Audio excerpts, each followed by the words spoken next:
Alex, welcome to the assist. You might be the most perfect guest this podcast ever has, as we're talking about the shot last night from Braylon Mullins, but it doesn't happen without the assist, and that was you. So thanks for joining us. And the obvious first question is, as a guy who's hit so many big shots in your career for UConn, you got the ball in your hands at the end. Why did you pass it?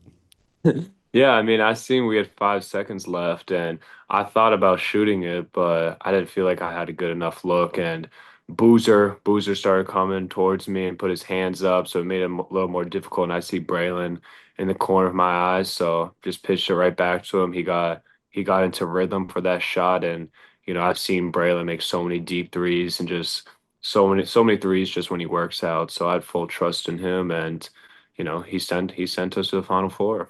How many times have you been asked that? Why didn't you shoot it? I think even Braylon said he expected you were going to shoot it. I think he was a little caught off guard.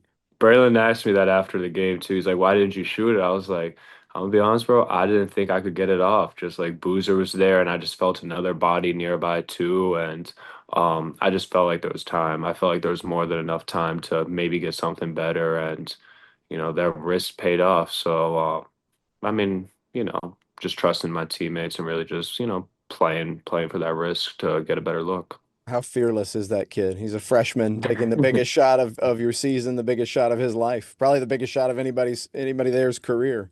Yeah, no, he's super fearless. I mean, that kid right there, just the maturity that he has and just who he's been ever since he stepped on campus. He's never been shy of any moment. And for him to play his first game against Illinois in the Garden and then go to Allen Fieldhouse against Kansas, like those aren't warm-up games at all. Those are two really good teams, high major programs, and kind of just threw him into the fire right away, and he was ready for it no matter what. So I think it speaks a lot to who he is as a person, his character, and just how much he loves basketball.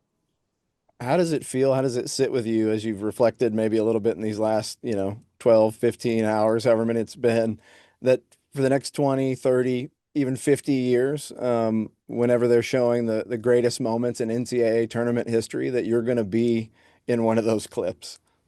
It's gonna be crazy. It's gonna be crazy looking back at it, being a small piece of it. I mean, I probably did what 2% of the work, and Braylon did all the 98. So I'm really he was incredible, and just to always see that shot in that moment, just being a part of that team and being a part of that history, it's gonna be super cool. Just rewatching March Madness and seeing that shot a bunch.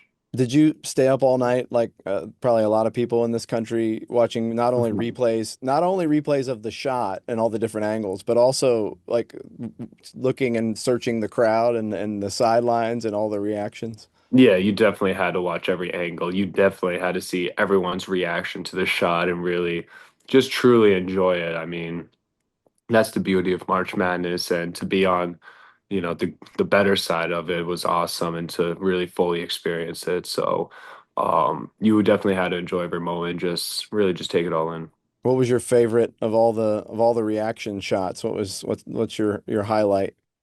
I love the bench running around. I love Malachi sprinting from the sideline towards Braylon. Braylon with the iconic hands up in the air. Then Mrs. Hurley actually had a really funny reaction to us scenes, and like she was in disbelief. And there were a bunch. And then Bill Rafferty, the announcer, that one actually was You guys probably almost my killed him. favorite. You almost killed Bill, I He think. was in such shock that that was definitely had to be my favorite one. Okay, quick aside. Where were Dan Hurley's pants last night in the locker room? In the reaction video that I've seen the celebration video, he's got a dress shirt on and then a towel. Where did his Yeah. pants go? I was very confused by that when Coach walked out. I was very confused because we hadn't, haven't like did the water celebration, none of that. So like that was before. So I guess he just didn't want to get his dress pants wet and didn't have shorts or an extra change of clothes, so he brought the towel out. That's what I'm assuming, but Okay. it was Okay. definitely a confusing look. That it was confusing for all of us.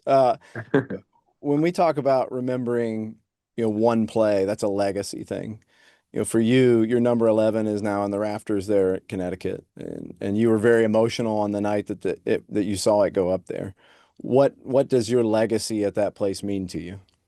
It means everything to me. I mean, just leaving a legacy, especially at a place like UConn, it's unreal. And just having so many legends, so many great pros, so many great UConn players just walk through these buildings, and to have my name up there, it just means everything to me. And to have stayed all 4 years at one school and really just show my loyalty and just show my dedication and really just want to give it up my all to UConn on a nightly basis. I couldn't be more blessed to have my name up there and to have this great relationship with the coaches, the coaching staff, my having so many teammates throughout my career. And, another thing is just developing that relationship with the fans too, just knowing that I'm able to come back to Stores or Hartford in 20, 30 years and always call it home, which is, not many college players could say that just with how college basketball is now today. So, just being super blessed, super just excited for it all, and just really just being so grateful for the legacy and just everything UConn's done for me. What if you were to distill it down to a sentence, what do you hope that legacy will be there? Someone who was a winner, someone who gave it his all, and someone who just always put UConn before anything else. Before Braylon shot, you finally hit one there with about a minute to go, get you guys within one, give you guys a Yeah. chance. Before that shot for you, I think 1 for 9 and 0 for 5 from three. What was there a moment? Did you if can you in if truth serum, if you got truth serum, was there a moment where it's going through your mind, I can't believe my career is going to end on a night like this? And then, Yeah. what gives you the confidence to come back and take one more? Yeah, you try not to let those thoughts creep into your head, knowing that, every game could be the last one, and, to be down big and not be shooting it as well as we could be, or myself personally, and, just you could be disappointed in that, and you could really have those thoughts, and you got to just block them out as best you can. I mean, they're naturally going to appear in your head, but you got to block it out and just focus on the next play and just continue to fight. And really just do whatever it takes to win. I'm just glad that we stuck together and found a way and just gave everybody more life and just more time to be together. It was pretty clear on that one you made that the play was for you, so you kind of knew it going into it. Yeah. What's either the talk you're hearing from Dan or the self-talk you're giving yourself as you're about to walk into that shot?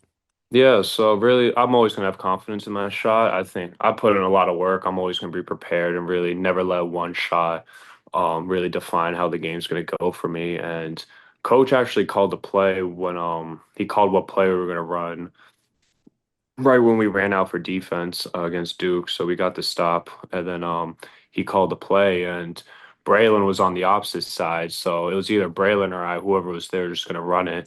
And Braylon pointed at me to go down there. I ran down there, ran the play, tried not to get a switch happening. So I just quickly rolled away to keep Boozer on me to keep chasing, and I got a good look, and I just knew I couldn't pass that one up. Was that the most relieving shot you've ever made in your career? Given how the night had gone to that point, just Yeah, no, definitely, definitely, just super relieved that went in. Just not having a great shooting game, and knowing the circumstances of this game, knowing it's really to make it to the Final Four, and also could also possibly be my last game. Just it was extremely relieving, and to really just cut the game to one, just knowing that we're right there, because it kept being 7 point game, 10 point game, that we cut it to four, and just to cut it to one to really be in striking distance.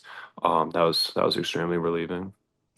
Dan talked recently, he was talking about your legacy and what and sort of the void you will leave when you're gone from the program. And he got really emotional. He very tearful as he was giving that Yeah. interview. What does that emotion about you and about his players say? What should that tell us about him as a coach? Yeah, just he's the most influential person he's been. He's the most influential person in my life. Just what he's done for me as a person, what he's done for me as a man, as a basketball player. Like he's completely changed my life, and our relationship goes way further than basketball. Like, yes, we're gonna have all these championships, all these ups and downs, and he knows.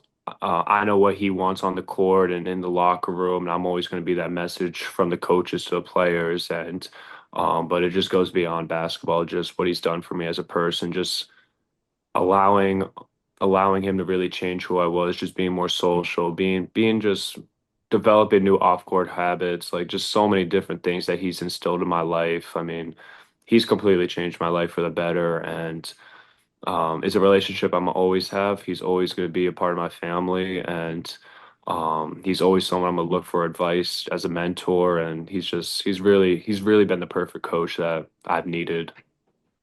The other side of Dan Hurley's emotions. Uh, Complete this sentence. Watching him work the refs is blank.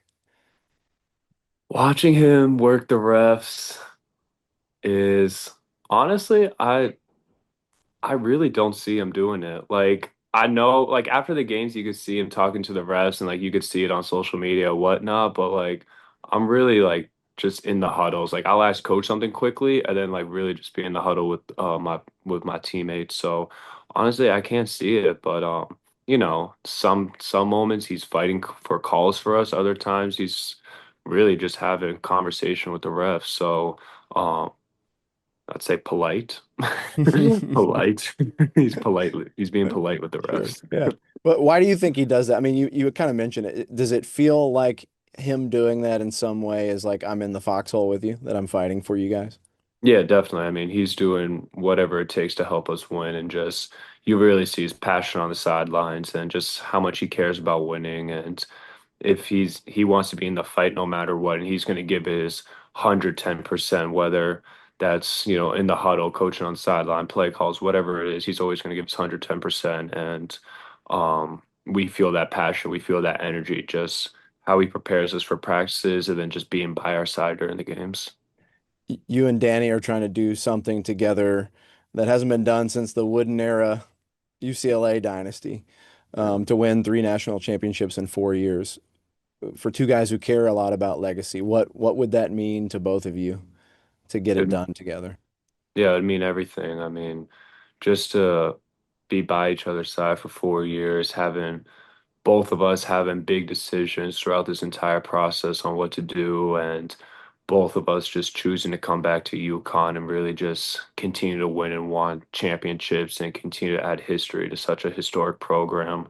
I mean, all we care about is winning. All we care about is basketball and our family. Like that's the only two things we care about. And we just invest so much time, and we both care so much about it too. So like when we lose, it's like the end of the world, but when we win, we're gonna celebrate like crazy. And we it just seems like we're both wired so similarly to where all we want to do is pursue championships. So it would mean everything to us. And having done it with the same coach and being by his side during all, I think it'd just be an amazing feeling.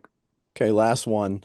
This show's called The Assist. You are now the author of maybe the most famous assist in UConn history.